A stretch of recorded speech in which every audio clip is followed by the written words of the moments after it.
Number 18 question in Pass Bar Exam 2024. Fabio entered into a contract of overseas employment as a seafarer with Gibson Ship Management GSM, a local mining agency acting in behalf of its principals. Blight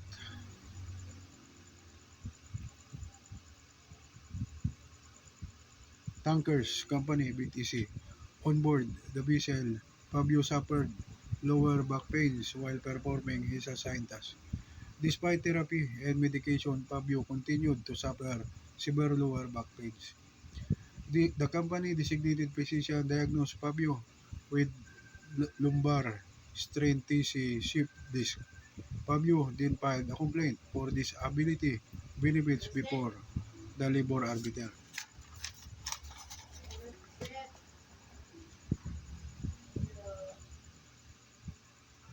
GSM and BTC countered that Fabio is disqualified from claiming disability benefits because he concealed his urinary tract infection and hypertension during his pre-employment medical examination.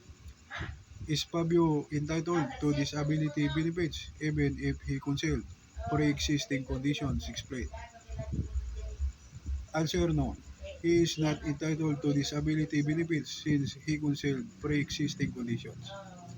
According to jurisprudence, here, Otani's willful concealment of vital information in his PME disqualifies him from claiming disability benefits. The court, on many occasions, disqualified seafarers from claiming disability benefits on account of fraudulent misrepresentation, arising from their concealment of a pre-existing medical condition. This is not an exception. For knowingly concealing his history of coronary artery disease during the PME, Otanis committed fraudulent misrepresentation which unconditionally bars his right to receive any disability compensation from petitioners. Nevertheless, even if we were to disregard Otanis, fraudulent misrepresentation, his claim will still fail.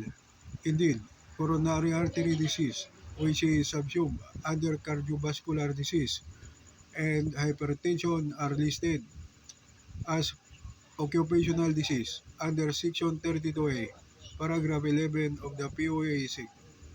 Trans Global Maritime Agency Incorporated and or Goodwood Ship Management Pte.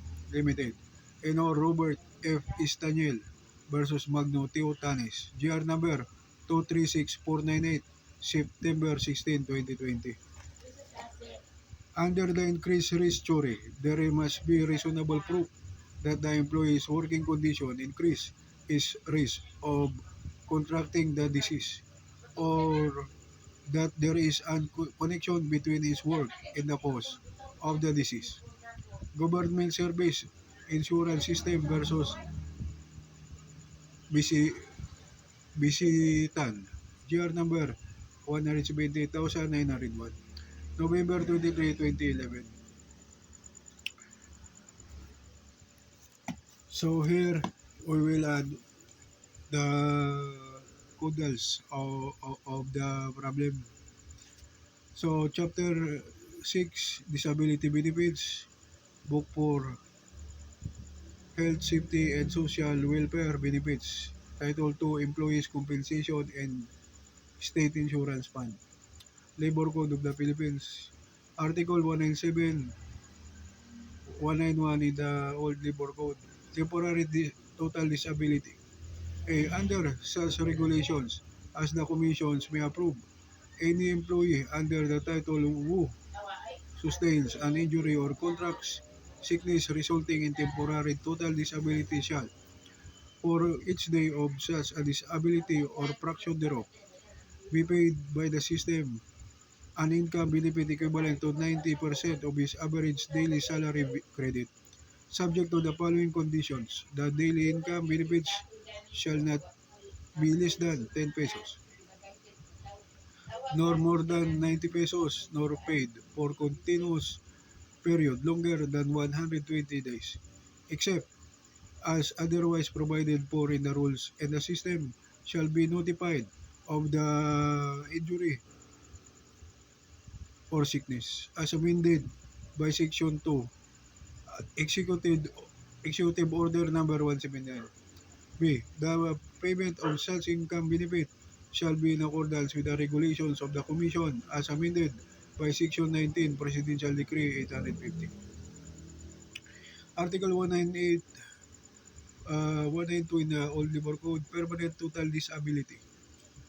A. Under such regulation as the Commission may approve any employee under this title who contracts sickness or sustains an injury resulting in his permanent total disability shall, for each month until his death, be paid by the system during such a disability on amount equivalent to a monthly income benefit, thus 10% thereof for each dependent child but not exceeding 5, beginning with the youngest and without substitution, provided that the monthly income benefit shall be the new amount of the monthly benefit for all covered pensioners effective upon approval of this decree.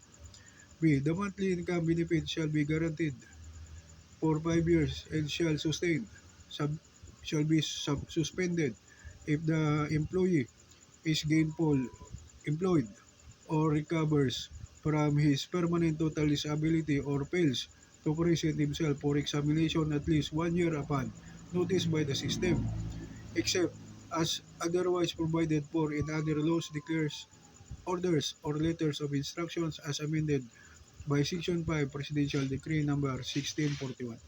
See that the following disabilities shall be deemed total and permanent. 1. Temporary total disability lasting continuously for more than 120 days, except as otherwise provided for in the rules. 2. Complete loss of sight of both eyes. 3. Loss of 2 limbs or at or above the ankle or wrist. 4. Permanent complete paralysis of 2 limbs. 5.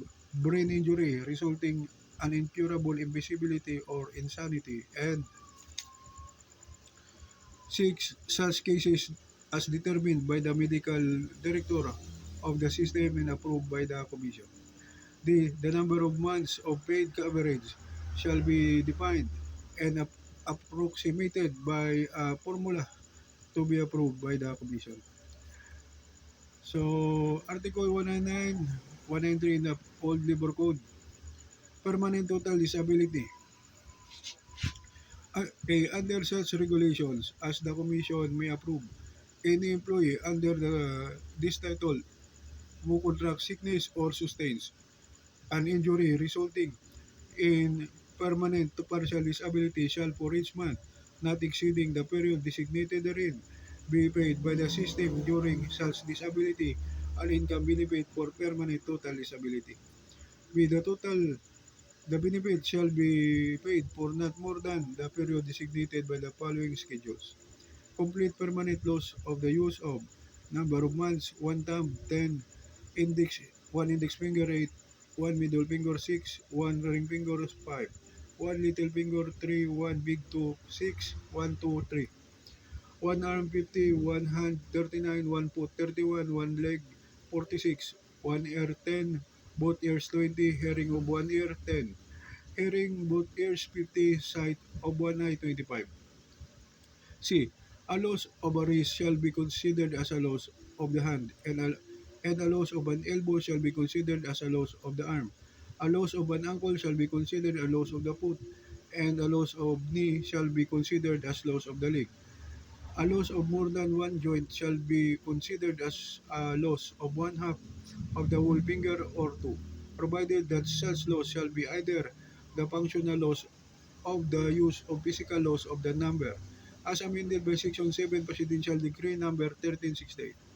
In case of permanent partial disability less than the total loss of the members specified in the preceding paragraph, the same monthly income benefit shall be paid for a portion of the period established for the total loss of the member in accordance with the proportion that the partial loss bears to the total loss.